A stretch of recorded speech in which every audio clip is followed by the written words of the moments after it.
Reeves College, Calgary City Centre. My name is Jason Zudeman. I'm the campus director. And today we have a special guest with us for our graphic design students, but also our business, social media students, and anyone who is interested in starting their own business.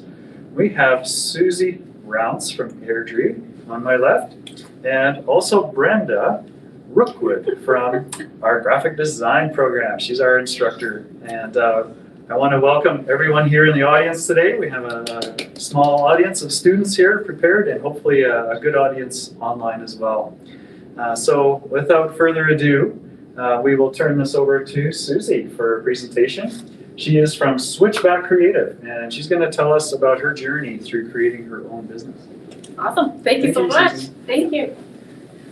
So if you have the slide deck, I'll kind of tell you when to switch slides, and I'll move stuff in here. And we will have a Q&A at the end, so definitely any questions that you have, I'm happy to answer them along the way. Or if there's anything you're super confused about as I go through kind of, a little bit of my background and history, and then kind of just some things I've learned along the way that would have been helpful knowing when I kind of started to just pay attention to. So I hope it's helpful, and yeah, I'm happy to answer anything kind of once we get going. So we'll go to the next slide. So thank you so much for the introduction. So I'm the creative director and co-founder of Switchback Creative, and my husband and I run it together. And I have a Bachelor of Design degree from, it used to be Alberta College of Art and Design, but now it's the University of the Arts. And yeah, it was 2003 when I graduated, so it was a while ago. Come on in.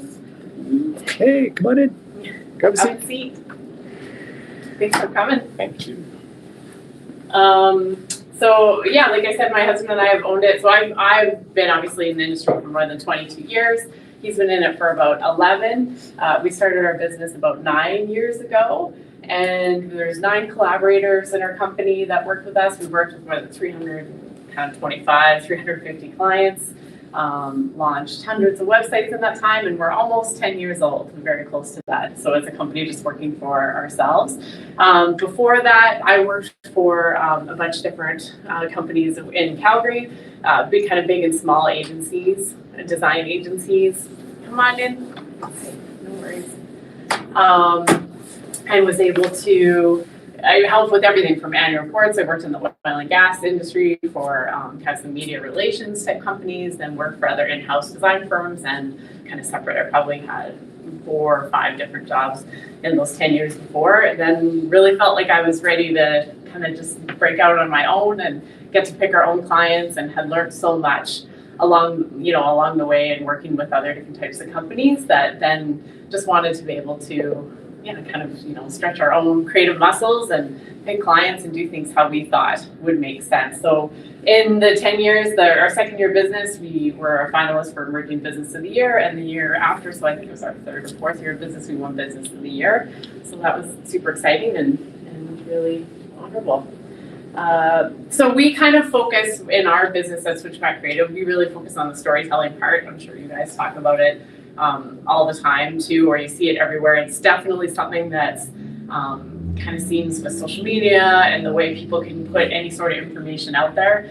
But we really try to, for business owners, make it they have the vision, they know why they started their business, and we really need to help them connect the dots. I think that's what designers and visual communicators do so well, is help them connect the dots along the way so that they can take all those technical things that they do, whatever widgets they sell or products, they help people with, that you can then help connect the dots and make it possible for them. So that's really kind of the perspective that we've taken as a company.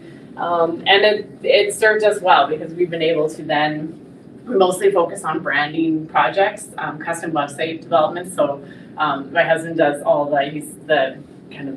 he's our full stack developer, does everything kind of operations wise, all the technical, so we design everything, do everything, code everything from scratch, does all that, and I do a lot of the design, and then we've got other designers too.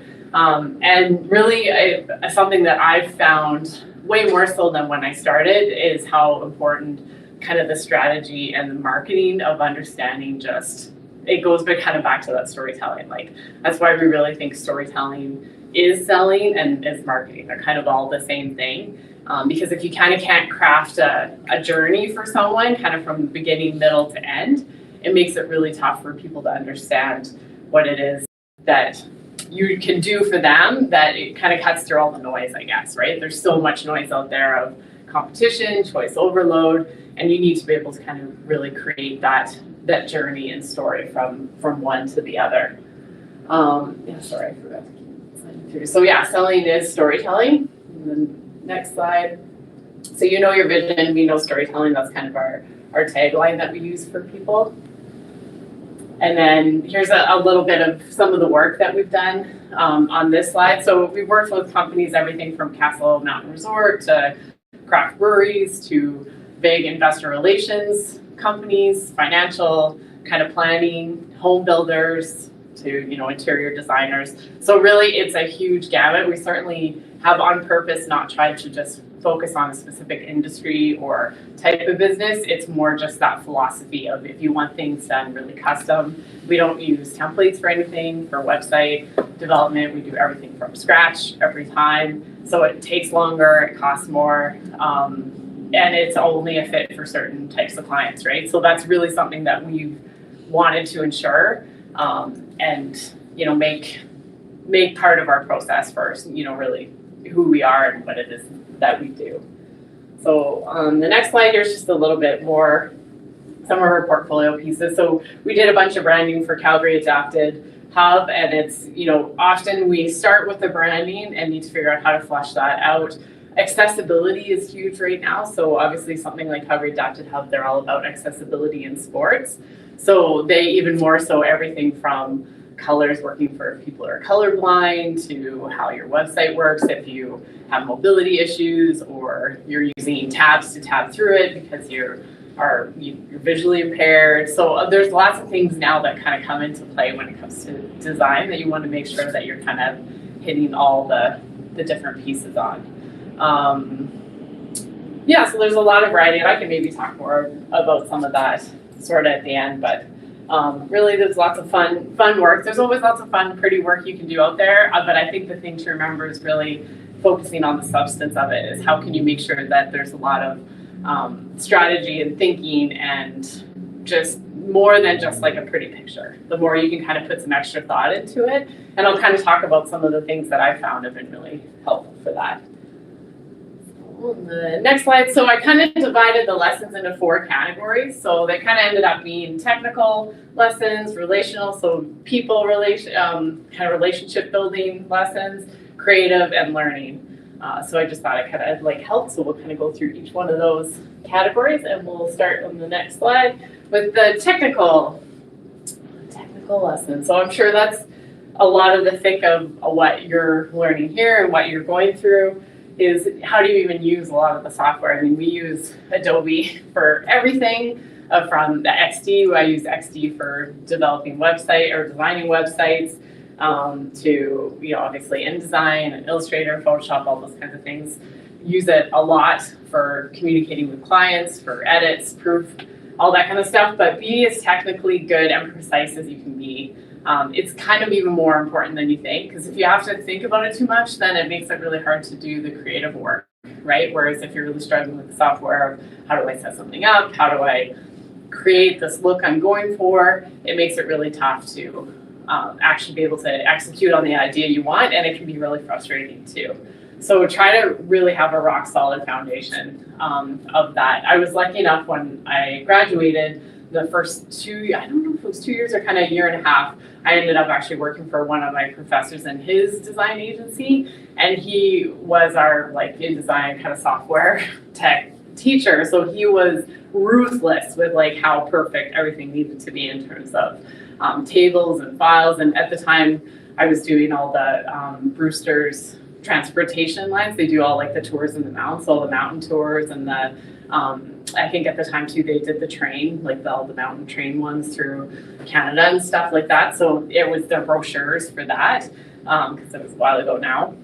So there wasn't as much nearly online as there would be now. So it was a lot of repeating designs and tables and things needing to be perfect for printers. And it was lucky that that kind of ended up being the first job that I got because it taught me so much, and that he did most of the design stuff, so all I did was a lot of the production and really just setting things up, and I wouldn't have changed it for the world now. I think at the time it maybe felt a little dry and like, oh God, and he was so picky and everything had to be so perfect and every table built right, but I definitely realized how invaluable and important that was now, and really just giving me that foundation of understanding software. So don't cut corners on those things if you can avoid it when you're, really learning how to use the tools that you have. Make sure that you really understand them. So that kind of just leads into this one, production skills matter. So production, if you don't know what I mean, really I'm talking about just having your files and your assets and all those kinds of things set up right. So now it's definitely not nearly as much of a problem as it used to be when you were doing like offset printing, or even the software wasn't as stable as it is now. So I know some of this maybe seems a little old school in terms of not being relevant now, but I think it still definitely is that there's always things that sometimes go wrong with your files technically, or a client has an issue, or you just have something that you can't figure out. If you know how to troubleshoot it, and or you set things up properly, like if your files are all a mess on the back end, or things are just because we can have really massive photo files and you can save 100 million things on your laptop or your desktop, doesn't mean you should. You still need a really tight file system where you save client files, the way you can retrieve them. And setting up those habits now will be really helpful, because I spend so much time looking for client files, and if things weren't organized right, then you're just kind of wasting your time. So any kind of production things in terms of just making sure your files are clean and organized right in the actual design file to kind of behind the scenes. Make sure you have things set up really well, and find a system. There's tons of great info and ideas online of how you can set things up.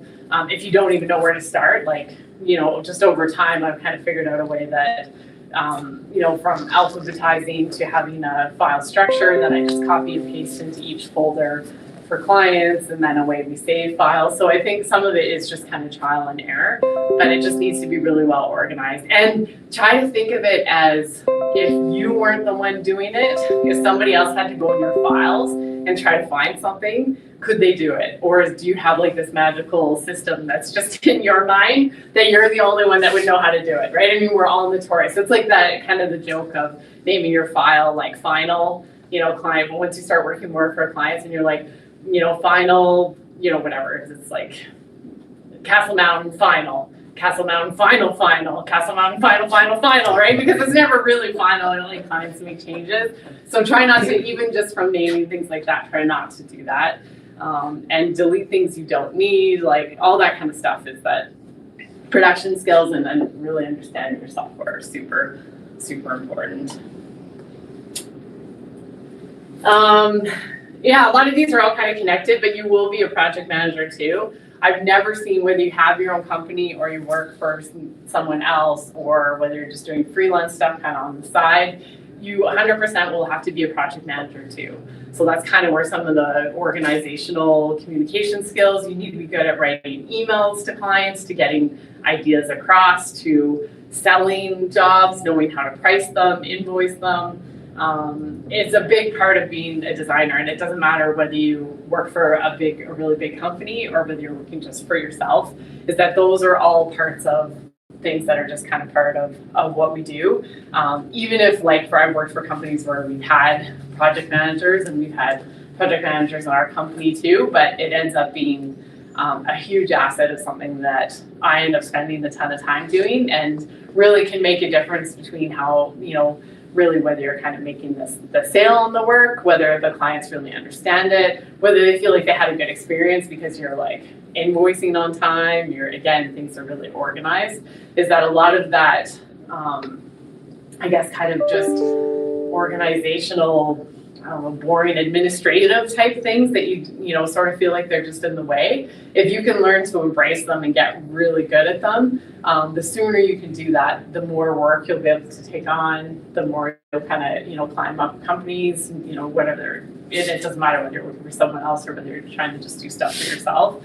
It goes a long way to helping clients feel relaxed and at ease, and to just be able to keep giving you more work because he made it easy for them. So don't underestimate being a project manager. So relational, so this one's all about people, people, people. This is a huge one that I'm sure a lot of our parents and families and friends say, but I can't believe how true it is never burn a bridge. With an employer, a company, a connection, you never know when you might need them, or when they might need you down the road. I lived in Calgary my whole life, I live in Airdrie now, but I grew up here, worked for all the different companies here, and all those things, so many things have all come back full circle at different points of my life and career. Like currently we're actually working for the last company I worked for came to us, and now we're doing website development for their clients, even though they do the same thing we do. We just do it in a different way. So I mean, that's a recent one that, I mean, I haven't worked there in 10 years, and they were really sad when I left, but I made sure that even though they were not thrilled and it was, inconvenient for them, that I still stayed on great terms. And 10 years later, it's come back and we're doing a bunch of big websites for them, and they respect what we do. And it's really easy to just sort of be like, I don't need you anymore. Like I've kind of outgrown this, and it could be a client, a connection, anything. It always comes back. So try really, really hard to always stay on good terms with everyone. It doesn't mean you have to say yes to every project. It doesn't mean you have to get along with everybody, but you need to just be so professional and so really just upfront and honest, but at the same time, just really kind, because it is absolutely a small world. That, I mean, I would say dozens and dozens of times, people I either worked with or clients we had that moved on to other businesses. That's another big one that I think people don't think of is, there was a few things where we worked for a bunch of stuff with the University of Alberta campus, even when it was here in Calgary too. And then they all moved on to other jobs, and we ended up doing work with all the people who moved on because they just liked working with us. So if you can somehow grow your connection, because everybody changes jobs a lot more often than what you think. And if they had a good experience with you, whether it was for a tiny little project or a big one, then they'll remember that, and you'll kind of be able to stay out and it'll come back to you. So that's kind of almost, if there's nothing else you take from today, because I would say that's like absolutely one of the biggest things that can serve you or can, kind of burn you along the way. So next slide. So a lot of designers kind of are known for being really picky and kind of more perfectionists, or have always wanting to keep work on projects. I think it's some of the creative side of what we do, is that we know it can always be better. Definitely something I've learned over the years is progress over perfection, is that the design will never feel done, right? It's basically, you could keep working on it forever and, endlessly, but at some point you have to ship it, right? So if you've ever read anything from Seth Godin, or, This Is Marketing or anything, he always talks about like ship it early, ship it often, is that the more you can get your information out there, you need to do the work and it needs to be of quality, but you also at some point need to just get it out there. And another thing that I thought was kind of relevant with this, that definitely was harder when I got started, is just remember to separate yourself from the design. So if someone doesn't like the design, which clients will 50% of the time love what you do, 50% of the time want changes, want tweaks, don't love it, it's not you they're cutting down. So you kind of need to grow some thick skin and know that whatever it is you're creating is not you. It's not a slight on you, it's just their preference, it's just the way people look at things. So kind of try to develop some thick skin out there, so that as you're putting things out there in the world, kind of the more tough you are about it, the easier it is to share and to make it better, and the less, like personal and heavy it feels. It kind of makes your work a little bit more joyful too, I guess. All right, next one. So stay connected with other designers. So there might be lifelong friendships that serve you well. I know kind of how you're set up here. Everybody's at different points in the program, but I mean, it seems like you have an amazing community of people who are around that are doing the same thing as you, whether they're just at the beginning of the program or at the end, or if they're done. You try to stay connected with other designers. A lot of the people I went to school with are still some of the only people that I still stay in contact today, which in my mind, I don't realize that it's been like 22 years since I graduated. It feels like it was just yesterday because I still am friends with a good chunk of those people. I mean, I think there's only 15, 18 people in our class that graduated. And I would say half those people I still stay in touch with, and I know exactly what they're doing. And some I see, like one was one of my bridesmaids at my wedding, one, is, people that I hike with and bike with. And then others we just stay in contact with and kind of always know what we're doing and always kind of cheering each other on. So definitely there's designers kind of share a certain kind of mind, like that's not the same as everybody. Being able to see things visually and take problems and break them down and turn them into something that people can actually sell from. It's a really exceptional skill and something really exciting, and it's really fun when you can talk to other people that kind of think the same way.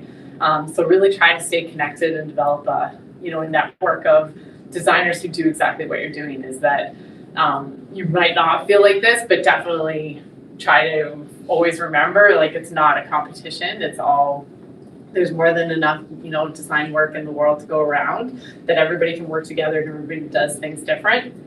And there's been tons of times when I've recommended another person's design company or an illustrator I knew or somebody else that just does something different or better than us, that I'm happy to refer them that way because it's just a better fit for the client. So it's, kind of try to create that network. And also, I think in this day and age, and it is in one of my other points, it's really easy to just sit behind our computers and play with designs all day and not really talk to people, not really, connect with other people, or to come to things like this, because we can sit at home in our pajamas and do this all day long. And that's great to do, but it's not everything. And it also takes a lot of the enjoyment out of the actual being able to connect with clients face to face, to present things to people, to, see what it's like. So that's a really important part of something that has brought me a lot of joy. I mean, not everybody, I'm more outgoing than some, so that's obviously something I enjoy. But I would say challenge yourself with trying to kind of get out there and share your information and just share like-minded ideas with people. Get out there. So this just fits with exactly what I was saying. So go to meetups, networking, industry events, presentations, lectures, kind of be a sponge and try not to hide behind your screen. And this could be in the industry, or there's so many great things like this where there's free talks, or if you're looking to start to get more freelance work, or you actually want to find some projects, or you want to meet people to work for, you want to meet employers, you've got to get out there in person. It definitely helps set me apart from a lot of people I went to school with, because I wasn't as shy, or I was happy to do that. I enjoy being out there. It definitely gave me more opportunities because more people saw me. They knew who I was kind of top of mind, and it made it a lot easier for people to reach out if they needed something. So definitely search out, and it could be anything from industry events. I mean, maybe it's just some sort of business getting started networking group, maybe it's full-fledged networking things, maybe it's industry specific with there's lots of kind of random lectures or things that you can go to that would be connected with other campuses or schools that might be open. Most of them are all free, so maybe try to get out there. And Chamber of Commerce things are really good too. I know the Chamber of Commerce in Calgary and Airdrie is quite affordable and easier to get to, so I know that Calgary Chamber is a lot more expensive and a little bit different kind of feeling. But try to join different things like that too. If there is like BNI, Business International, networking is always a good one. Chamber of Commerce are good. Anything like that can kind of just help connect your people. The bigger your network, the better. Another thing that is really helpful, that is kind of on the same vein that I didn't have a specific thing for, is use LinkedIn. Like, if you're not on LinkedIn, you should have a LinkedIn profile and be just sharing random things. I mean, it's how we communicated for this whole presentation, because we were connected there. It just made it easy.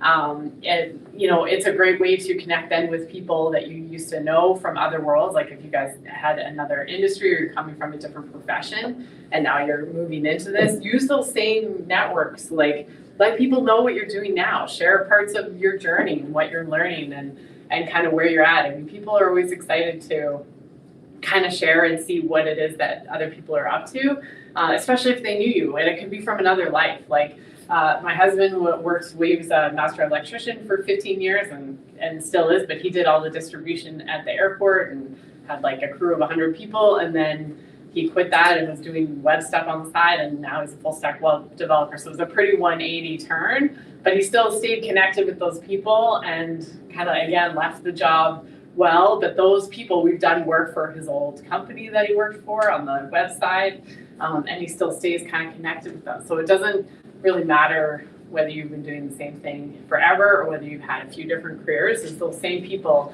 That is the great thing with design and marketing. If somebody has a business of any kind, they probably need what we do, right? Like that is the exciting thing. And it is, at least I've found, is pretty like economy resilient. Like whether the economy is down or up, it's almost better. It's usually better when it's down because people are actually willing to get more help. They realize they have to kind of up their game more versus when, things are really good and say oil and gas is booming in Calgary or whatever in Alberta, then people are just like, the money's rolling in. I don't need as much help. But when things are tougher or unsure, people need a lot of help with kind of figuring out how to navigate and how to connect with people. And that's kind of what we do. So utilize LinkedIn for sure. I would say for kind of what we do, it's one of the best social media platforms by far. All right, next slide. So make friends with great printers and suppliers. You'll need them. This is just a good, handy. Again, I know lots of people can just print things in-house or they don't even print things. It's all digital. But it's still good to have. There are still some great, people still need signage. You still want some printed items on things. And if you have good partners that you trust it could be a big printer or lots of small. We've kind of always worked with smaller printers that are really reliable. Again, they can, if you mess up a file, they'll make sure they tell you. They'll get you out of jams if you have a client that needs things last minute. They'll give you good deals. They'll help show you new products and services. And maybe there's something that really excites you that you want to try as even just a fun kind of trial project to try something on a different medium, or I don't know, make floor decals for something you want to, you just kind of want to explore things that printers and any other kind of suppliers are really helpful to have. So as you come across them in the networking events that you're going to go to, do save their cards and find which ones are really helpful. I mean, some are better than others, right? Some people just want want quick business and they're not really there to help you. And then others, they'll work through anything with you and they'll kind of cover your back too. So it's definitely got us out of a lot of jams by having some good printers that can help turn things around, so that whether it's sign shops, people still need lots of pop-up banners. There's still tons of, printed type things out there that people need and should have. Does that make sense so far? Everything's good out the way? So I mean, as a designer, you get to be asked a lot of hey, would you design this logo for me? I'm your friend, so will you do it for me for free? Or will you work on this project and you don't really believe in it? Or somebody, says do all this stuff for free exposure.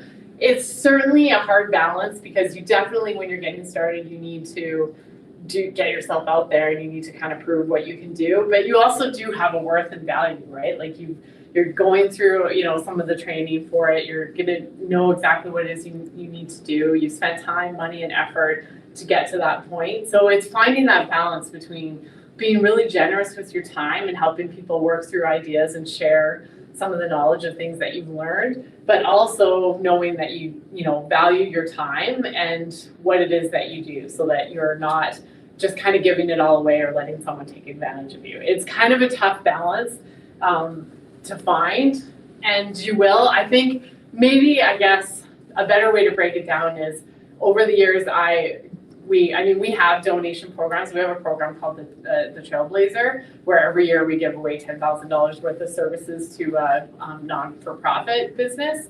And people apply, they do a little video and they fill out an application and then we pick from them. And we've done that for basically the whole time our company's been around.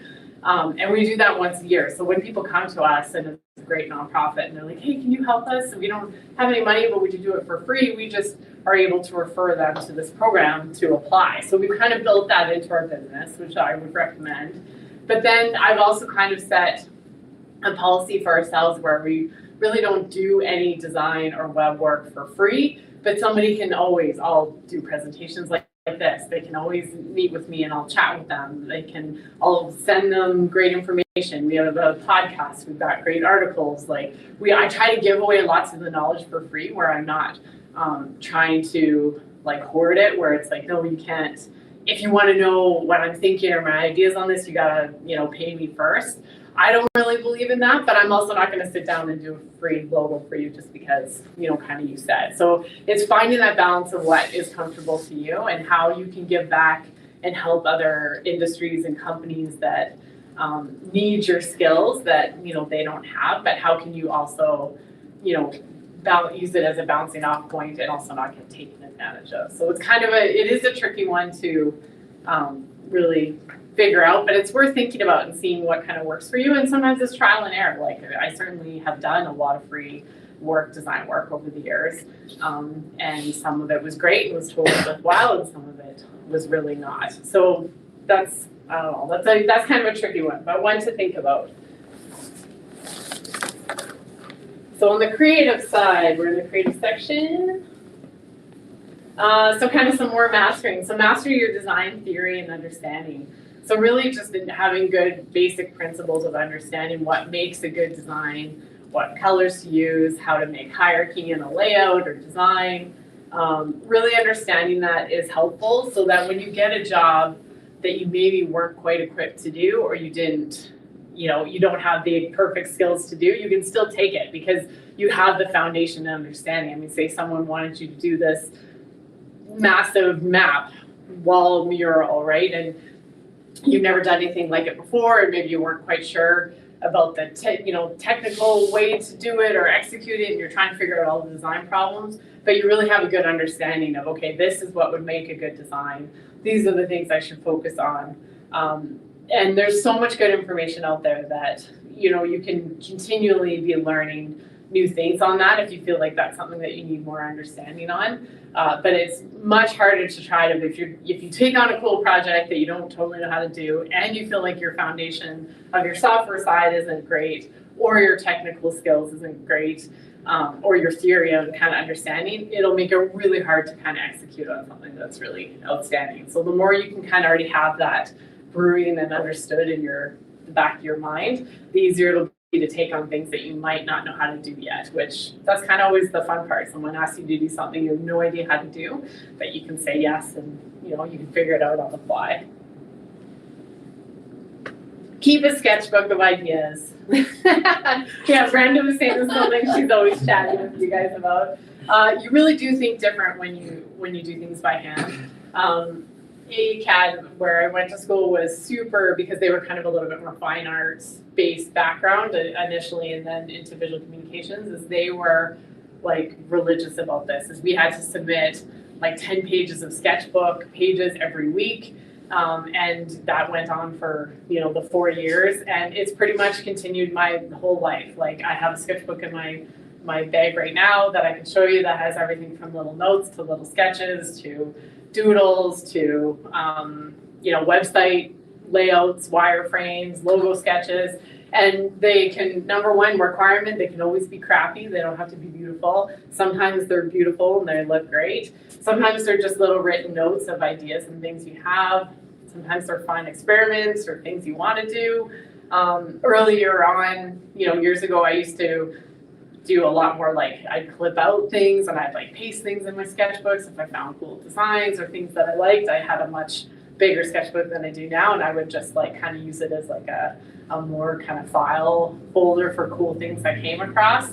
And you really do think different. If you start on a piece of paper versus on your computer to design a logo or a layout, it's hugely different. You think different, it just everything about it. So I would say that's absolutely it. And it's something I've always kind of pushed myself, and it was actually kind of part of my resolutions to really up my game on my sketchbook this year. And it really has nothing to do with work. It's just kind of now how I think and how I do stuff with clients.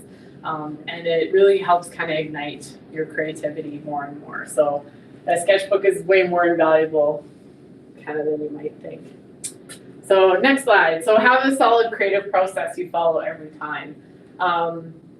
This is your process for things where it will always evolve, and I'm sure there's processes that you kind of walk people through how to do it when you're, whether it's designing a poster or brochure or doing something, a logo, whatever. But once you kind of find a process that works for you or that you're trying out, and if it works, follow it every time. Don't skip steps.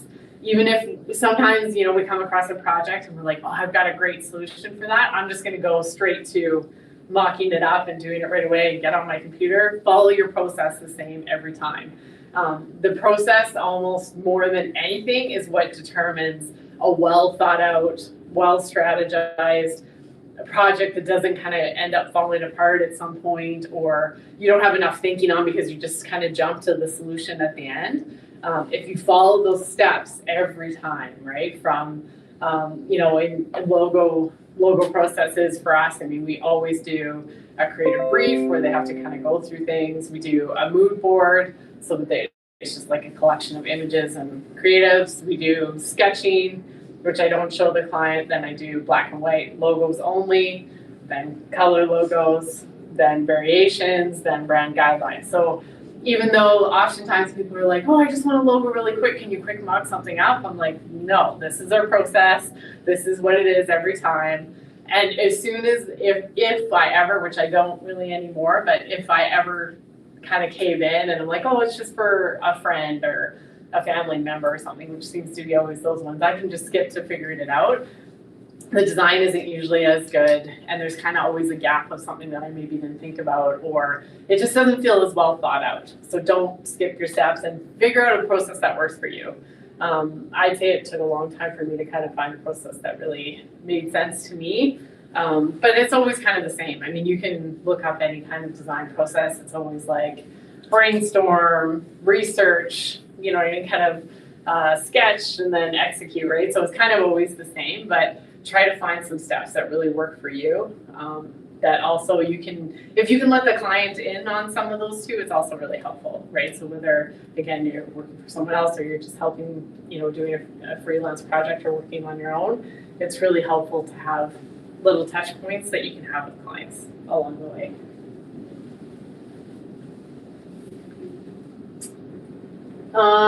So you design and write. So I think writing was something I didn't realize would be as much part of my job as it is that everything from stuff like that for clients. But even though we have people that dedicated to still do that, writing is still a huge part of what I've kind of always done, and has definitely helped me along the way. I would say it's not something you have to be good at, that you can just kind of say, no, I just kind of do the visuals. You'd have to get a writer for that. But if you can have some skills in that, then I think that's really, really helpful. And it's kind of everything from creative writing to doing little rationales for things to just explaining things to clients and being able to craft it well in an email or in a presentation or in just a little blurb on something that you've done. It's a lot more important than I think what I would have thought years ago anyway. So figure out your point of view when it comes to design. So think about things from other people's perspective. So this was kind of what I was saying, how we've started taking this storytelling approach where, clients know their vision, we know storytelling, and we say we're brand storytellers. So it's really just finding a point of view. We encompass, which you've probably seen from some of the photos and even the look, is we're super outdoorsy as a couple and as a team, and our name Switchbacks has to do with kind of mountain biking or hiking up things, and we've kind of really kept that adventure style and point of view. Our website feels like lots of outdoor photos. Every time we kind of present it, it fits with that, and it's because it really is like that journey and storytelling, and that's the perspective we picked. And there's all kinds of different ones. You need a personality that kind of fits for your company that you can kind of push through, whether you're fitting in with someone else or whether it's your kind of design perspective. But then obviously on the flip side, it's not about you. So as soon as you start doing client work, then it's not about your perspective. I don't make all my logos look like adventure badges or, you know, an outdoor clothing company, right? It's about them by that point. But as a company, when it comes to how we're kind of, you know, speaking about ourselves, we kind of have our own point of view.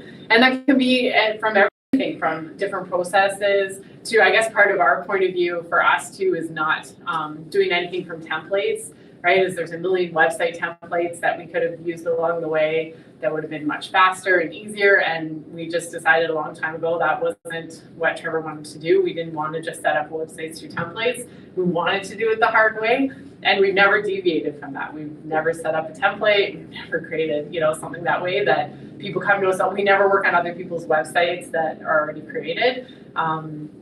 We get requests for it all the time. We probably could have made, you know, thousands of dollars doing it that way, but we just weren't interested. It didn't excite us. It wasn't something we wanted to do. So we just have always said no to that. Unless we created it from scratch, we can't work on it from the website side. So those are kind of things that are really helpful to figure out what you will do and what you won't do, right? Because there are, you know, in the world of graphic design, I think there's so much that people assume you can do, which maybe you've seen that already, is they think, oh, you're a designer. So then they think everything basically from interior design to website development to understanding how emails work to coming up with whole marketing campaigns, social media strategy. Like they will think that you do everything when really it's even like 5 different, you know, careers just within that. So try to be specific about what things you want to do and what things you don't. Right, next slide. So collect great design work. This is a fun one, and I don't know if it's easier or harder now, because like I said, when I first started doing sketchbooks, I was a big magazine person, and I'd always be cutting things out of magazines and pulling them into a morgue is kind of what I called it, and it was like actual file folders of designs and things I loved, and then started creating digital files of things and gathering it. I use Pinterest a ton. For other than recipes for myself personally, I use Pinterest exclusively for clients. And I don't even show them anything other than I use it, create a file for each client project, and just start finding random things that I love and pulling them in there. And it becomes such a great way to quickly scan a whole bunch of designs and ideas and to kind of check the pulse from clients of what it is that they like and don't like. Same with Instagram. I mean, my Instagram accounts that we do even for business are pretty much exclusively for my consumption in terms of seeing cool design, cool ways people are advertising, how they're sharing different work and perspectives and all that kind of stuff. So it's really great to just, again, kind of be that sponge and collect when you see anything, you know, especially being able to just take a photo of something that you loved, a piece of design or a way something was laid out. I mean, it's everywhere, right? And there's great design and really bad design. So try to be inspired by stuff. Obviously don't, you know, copy it verbatim, but do your iteration of it and then really figure out what kind of works for you. Learning. So I think this is the last category, and then we'll open it up to some Q&A. So do your research. So one of the things that the reason why I fell in love with graphic design and visual communications is because I got to put myself and be an expert at whatever client project I was doing, right? So whatever their industry or business was, I needed to understand it inside and out and do the research on it. And I think that's really important. And one of the most fun, curious things you get to do, right, is that we get to be experts on hundreds of different kinds of industries and businesses because you need to know about them in order to design something great for them. So make sure you do your research and really understand them, and you gather materials from clients and you look at competitions of that client, and you spend some time on each project really understanding who they are and what they actually do. I think it is easy as a designer to kind of glaze over and be like, okay, well, I just need to know, you know, what you want to look like or what you want to sound like, and you just kind of can piece it together. Again, if you spend more time, keep the process and do the research, your work will turn out a lot better. So you really need to know their business, understand the why they do what they do. This is something that clients often don't know themselves, and I think it's our job to kind of try to pull it out from them, is to pull out why they're in business. Why do they care about selling X widget to people, or to really just why, and it's never just, oh, I just want to make money, our company needs to make more business. It's not that. Like, it's often a lot deeper than that, and something else people need to pull from them.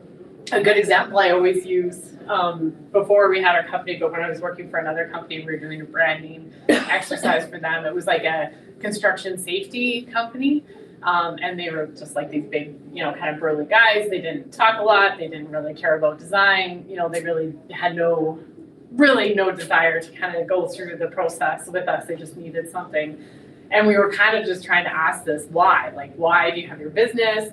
Why are you doing this? Why does it matter? And they just kind of gave us really superficial answers like, well, everybody needs safety and you got to keep people safe, blah, blah. Well, on like the third meeting or something, it finally came out that the main owner, his son had actually died in a construction accident. And I'm like, well, that's your why. Like you can't think of a more important, touching reason why construction safety matters than to have one of your kids die on site, or someone that you love. So just knowing that and trying to figure out, well, that's the urgency, that's his why. And he didn't want to share that. Like, he wasn't going to put that in an ad or, build it into their branding. But the fact that we can understand that and then help pull out the reasons why, knowing that this is life or death. This is something you need to pay attention to. This isn't a nice to have. Don't let this happen to you kind of thing. So really understanding that and who they were speaking to was really important. And sometimes it's just something that clients don't think of. They just kind of get on with the practical and they don't dig down deep enough to sort of figure out what the why is and why they're there until you pull it out from them. We learn best by doing, so find real life projects that will help test your skills. So sometimes we don't always have the perfect client to do the project that you want to do. I mean, say you want to design a big book, or you want to do, whatever the project is that maybe you don't have access to being able to get that right away, is try to find one that you can redo. And it can be on your own time. It can be taken on a project that you maybe don't know how to do everything for yet, but try to find real life projects and learn from them to really test your skills and kind of push yourself. You're never going to be prepared all in theory, like kind of going back to, me saying understand you're mastering your theory. Don't get stuck in the, I just need to learn a little more before I take this on. I just need to do a little bit more before I can do that. You need to find real life projects that you can redo for people, help people out. That's where it might be valuable to be doing pro bono stuff for somebody, is if there's something you really want to do, you can approach them and say, hey, I see whatever X looks terrible. Can I help you redo it? And it's something you want to, do, and then you're going to be able to share and use. But you've also found something that's kind of a win-win, for them too. So we always learn best by doing. I kind of touched on this a little bit before in this next one. So don't cut corners and be adaptable. Shortcuts always seem like a good idea, but they really never are. And always aim for quality over quantity. When that comes to projects, number of clients, anything like that, the more you can be in touch with being connected and doing really good work, the more of that work you will get. So that would be something that I would kind of tie in with this, is if you did a project that you really hated, you didn't love how it turned out, and you didn't like the type of industry or whatever it is, don't start using that in your portfolio as something that you want, because you're just going to get more work like that, right? Like the work you show is what you're going to end up getting more of, whether it's the type of thinking, the type of industry. So be really careful what it is that you're putting out there, and just really try to pick the quality for that and don't cut corners. And that some of that goes back to the processes, or thinking you can just kind of jump to the end result, but you didn't take the time in the middle to do the research, to follow your process. It's never worth it. It's never worth it in the end. It'll cause you more headache for sure.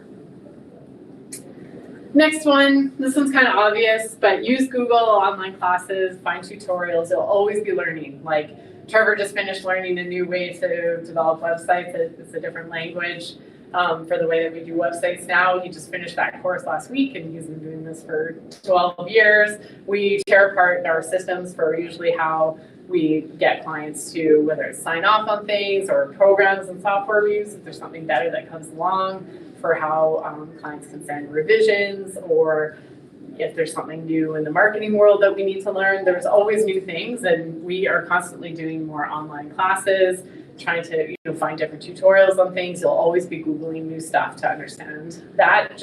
It's a big part of being a designer, and I think it's an amazing part of the fact that you always get to be learning new things and it never gets dull. And then kind of last, these are just a couple more general. Working for other businesses is a really great sets of great foundational skills. You really get to see how other people do it first, and you can learn and grow from that. It really did help. I'm so glad that I didn't just start doing work for myself, that I found some other companies, and some were great work, some were crappy pay, some were, good pay, but it was really nice to have somebody else's system set up where I could kind of be a little bit part of their team, where I could learn more about how they think it should be done, because then it helped me see what worked and what didn't. Start working for yourself, it's super rewarding, but if you didn't really know what paths to go down, you're really just like, the world's almost too open, right? Where you can do, take on any type of client, you can go down any sort of path. You need good processes for whether it's project management or admin or anything like that, that it can be really overwhelming if you're just doing it on your own. Whereas if you have some other people to work with or kind of, fight through, then it certainly is, a great way to kind of learn what you want to do and not do. Definitely starting our own company is the most rewarding, but it's no question the absolute hardest work we've done. And still, even same for Trevor, who, like I said, was doing these, he was working at the airport, which was like the biggest commercial project in all of North America. And he was doing the biggest kind of distribution part of it. And it was insanely stressful, and the budgets were like in the hundreds of millions of dollars. And he still says this starting a business is still more stressful than that. And it feels more risky, but it's also the most rewarding, right? So it's that balance. You know that if you're kind of going on your own, it's an insane amount of work, but it is the most rewarding because you get to decide what you do and what you don't do. You get to make your own mistakes, you get to learn your own lessons, and you get to kind of do it. But I wouldn't take away either or. It was great to work for 10 years, 12 years in the industry and see what I liked and didn't, and then it was great to transition into kind of doing our own thing, and that was a really nice fit for me. It's everybody kind of has their own journey and would do it a bit different, and that's where maybe if you do just jump into doing stuff on your own, that's where having the other designers and the community and the network to talk to is really helpful. I mean, when we started our company, our other designer friends that were starting their company around the same time, we would talk about what software they use for invoicing, what they use for time tracking, kind of how they dealt with certain types of clients. Like, it was really helpful to be able to bounce off all these things that really only designers deal with. I mean, other business owners do too, but it's helpful when somebody's in the same industry as you too. Well, I think, I just thought this was a good quote to kind of end on, because it's kind of helpful. Is obviously Albert Einstein: if I had an hour to solve a problem, I'd spend 55 minutes thinking about the problem and 5 minutes thinking about solutions. So I kind of feel like a lot of these lessons and things are all in that, is setting the foundation, the research, the problem solving, before you then just kind of come up with the the visual solution at the end, which is kind of the most fun part. And I get that it would be more fun to spend 55 minutes just working on that, but it all ends up being part of the design process and really kind of comes around place. So with all that, that's a lot of talking. I'm open to any questions, comments, anything that you guys want to ask me about. I'm happy to. I'm just going to grab my coffee with my voice. I've got a question for you. Yeah. What are some kind of hints and tips about, specifically in naming files? I know you said don't name things files, and what kind of situations would you put yourself in? I do everything by versions. So we include a certain number. We include 2 rounds of revisions in all work that we do. It's like written in contracts. That's something that's really important to help the outline. So then when naming files, I usually have a file for like working files, assets, archive, print, and proof is kind of how I do it. And then as things move from one thing to the next, right? So all the working files are in one, and it's like client name, project name, V1, V2, V3, V4, V5, and then everything like that. And then by the time it gets to even print or like final, is that it probably says like V4 final, you know what I mean? And that's the file that's in there. And for moving around and then gathering any, whether it's like images, assets, logo files, they're all in the assets folder. And then I usually have an archive one too, when if you have lots of people going in your files, or if you have a ton of client stuff going on, it's really nice to be able to move old versions or things you don't need into that same client file, but move them into archives, so that really it's basically like your trash that you can empty that later, and you're just seeing the most recent version out. That's kind of how we end up doing it. Does that answer your question? Absolutely.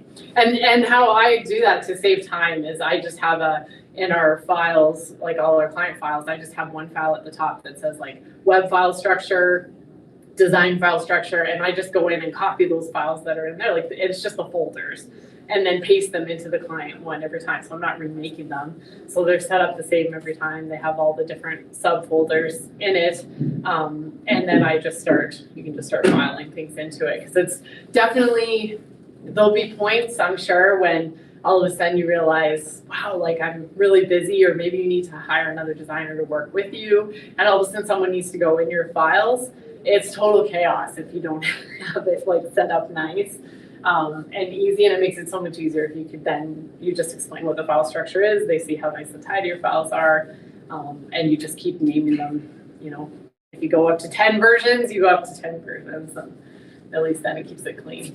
And a PS to that one, how long do you keep your files after the client? Oh, that's tricky. So I think in our contracts it says we don't keep anything past a year, but because I've learned over the years, we definitely save most of our client files. Because we have tons of clients that come back to us that need updates.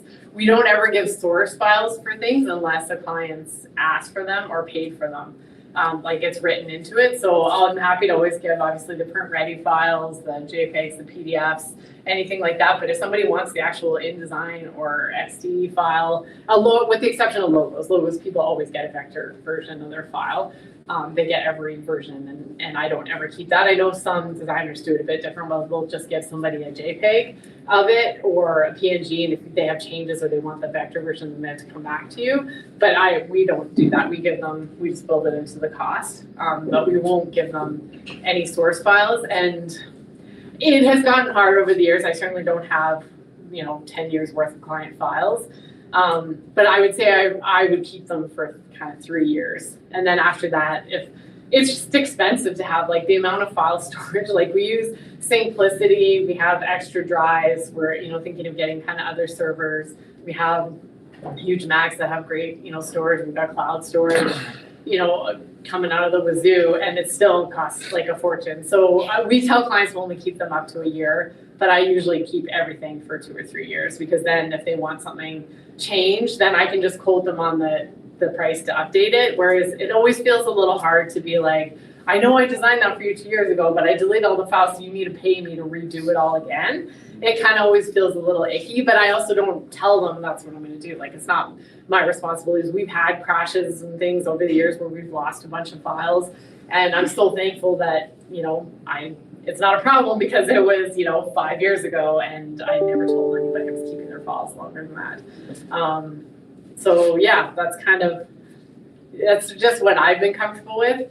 I'd say, I don't know, sometimes people say that's too much. I probably save more files than most. Like, most people just kind of, you're cleaning things out, because it's insane amount of files inside. But it's helpful. It makes it easier to do more work for clients and to have repeat business when you're like, I'll check. We only keep files up for a year, but maybe I have it. And then you realize you're having it. You're like, great, here's the cost just to update, the file versus to start over. And people really appreciate that. So it's kind of a... On that note, Yeah. Because there's cloud, there's Google, there's Dropbox, there's Box, do you you have one set one that you determine and you use, or do you Yeah. let the client do that?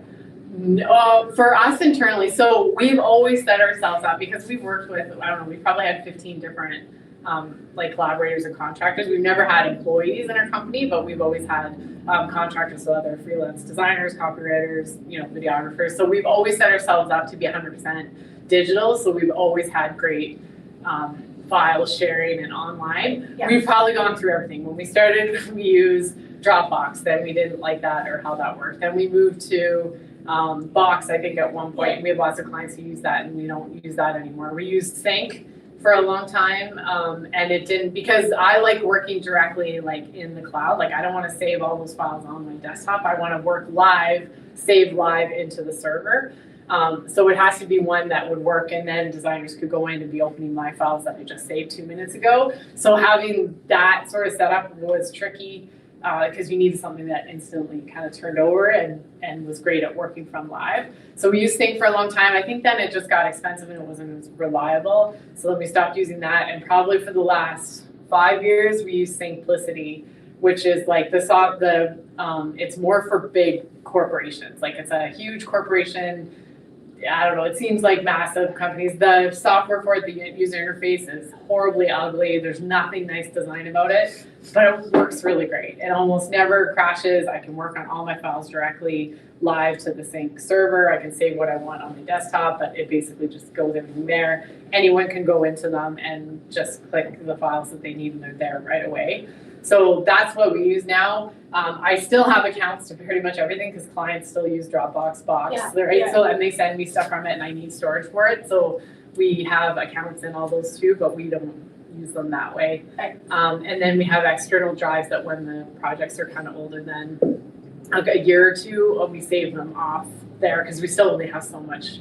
I think we've got like 2 or 3 terabytes on Syncplicity. And then I probably have another 6 terabytes of info somewhere else that's not on there. So you need like a ridiculous amount of space, and we kind of try to have a system. It's definitely a trial and error. That is one thing, like we still have the same invoicing software, like we use Harvest for invoicing and time tracking. And we started using that from day one and we still use it. I would say every other bit of software that we use for things has probably changed 5 or 6 times. Like every couple of years, it seems like we've had to kind of swap it to something else because either they stopped updating it, it didn't work as well, it got way more expensive, right? The price skyrocketed, and then we've had to switch to different things. So it's really just sort of trial and error and see what works for you. And it's always stressful changing those things. Yeah. I'm always a bear whenever we decide to change different things and I can't get access to my files and I'm nervous something's going to be deleted. I'm always a nervous wreck. So it never gets any easier, but it helps. It helps when you find something that works and you just sort of update it. Yeah. Any other questions? Any questions online? I do have one question queued up here. Yeah, please. So what inspired your initial decision to become a graphic designer? That's a good question. Luck is really a lot of it. So I went to UC for a year straight out of high school and just did general studies, I think it was, and I was paying for it all myself. So I was just like, this is going to be really expensive. I like everything. I'm going to be here forever. I have no idea what I want to do. And then my family was like, oh, you got art scholarships in high school. You should be an artist. You should go to art school. And I was like, that sounds like a terrible idea. Like, I need to make money. I don't have time to just do this. But I didn't have any other better ideas. So I applied to ACAD and got in, which at the time, how they did it was you had to do a foundation year. So you basically were like a live-in artist for a year. And you got to do all these different options in photography, visual communications, all this kind of stuff. And then after that, you picked a major, whatever you were going to do. And I had no clue. And one of the options was a visual communications class. And I just was floored. I didn't even know graphic design was a thing. I totally just lucked out. And I loved everything about it. The teachers were so strict and mean. You were 1 minute late to class. They locked you out of the classroom. You had to have all this it was so different than all the other art classes and stuff I was doing. And I absolutely loved it. I was like, this is awesome because I love, I am really structured and punctual, but then I'm also creative. So it all of a sudden just fit both those kind of worlds for me. And I was like, I can't believe this is a thing and this is what I need to do for the rest of my life. So I completely lucked out and fell into it. I didn't even know it existed. I would say I was the exception. The other, I think they only let 15 people into the program, something like maybe it was 20. So I was glad I got in, but almost everybody else I went to school, they knew they wanted to do that. They knew they always wanted to be a designer, an illustrator, and that's, you know, what they did. But I just lucked out, so I'm thankful for Awesome. that. Yeah, question. I have a question. What do you do to improve your design skills and techniques as a graphic designer? That's it's a good question. So sketchbook a lot, and definitely seeing other things and trying new stuff. So I'm always looking at new designs on things. And I'm kind of, often Trevor and I will kind of talk through those things and collaborate and kind of be like, okay, here's a totally different kind of client, needs a different set of skills, and we had to, learn new animation skills or do different, illustration things. And it's kind of just comes back to the sketchbook and research and Googling stuff and, finding tutorials. So if there was, for a while there, we were doing like animated logos and things for clients, and I didn't know how to do that. And Trevor didn't either, so we both just had to do kind of some extra classes and looked on Udemy and did some Udemy courses on, animated logos and Googled stuff. But really I try to do a lot by just paying attention to the design around me and looking lots at books and magazines, and I still, I'll go to a thrift store or something like that and get all kinds of books still to this day and kind of look at the design of them, and old magazines, new magazines, see how people lay things out.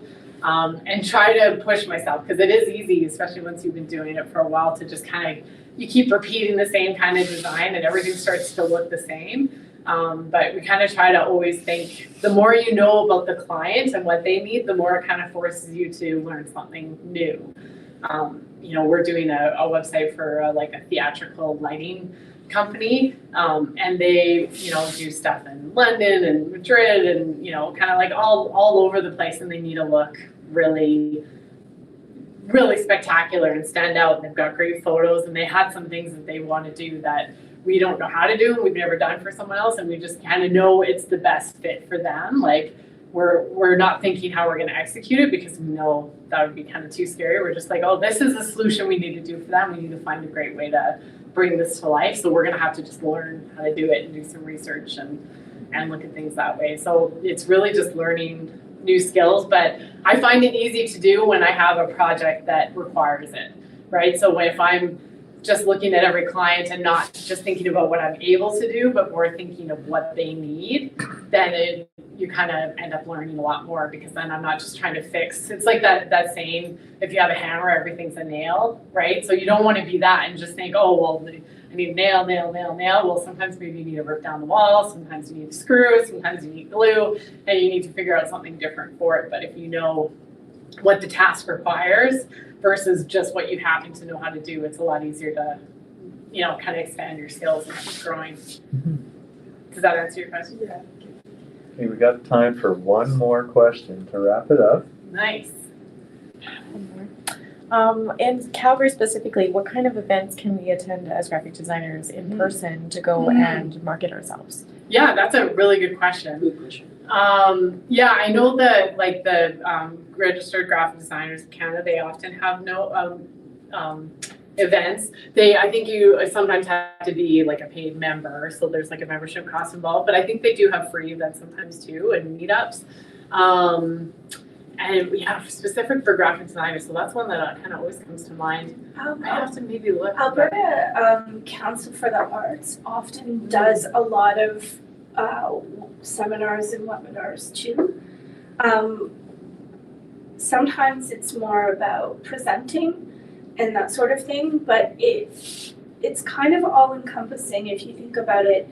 You can always take this and relate it to that somehow. So they're still beneficial to look into, and doing a lot of them are free. Yeah, another thing I thought of as you were saying that too is creative mornings. So it was a designer that set it up, and actually a guy who used to be my creative director kind of helps run it now. And I think it's once a month they do them. And if you look up, it's like international, but there is one in Calgary that has once a month somebody presents on something, and there's a lot of designers there, even though a lot of them are on like, could be about anxiety or their journey, like kind of similar to this. But Creative Mornings is good one. It's always free too, and they're kind of all over, and I think they're once a month. Is it better to work independently or as part of a team? Yeah, I learned more working from a team for sure than independently. When I was doing freelance stuff for myself alone, I definitely found it harder. I liked even having, it's why I don't think I would have started my company if I didn't have a business partner, who happens to be my husband too, but if I didn't have a business partner, because I love the collaboration. I think I would find it really isolating if I worked by myself all the time, for me. I think a lot of people do work great with that, but it's awesome if you can find, a team to be part of, or even if it's a partnership with someone else. It seems like it's a lot easier to bounce off ideas. It has its challenges too, right? Because obviously you need to learn how to work together. But there's something a lot more fun, I think, about being able to be collaborative and having a partner in the journey versus just kind of going on your own. So I've always enjoyed working with a team more than by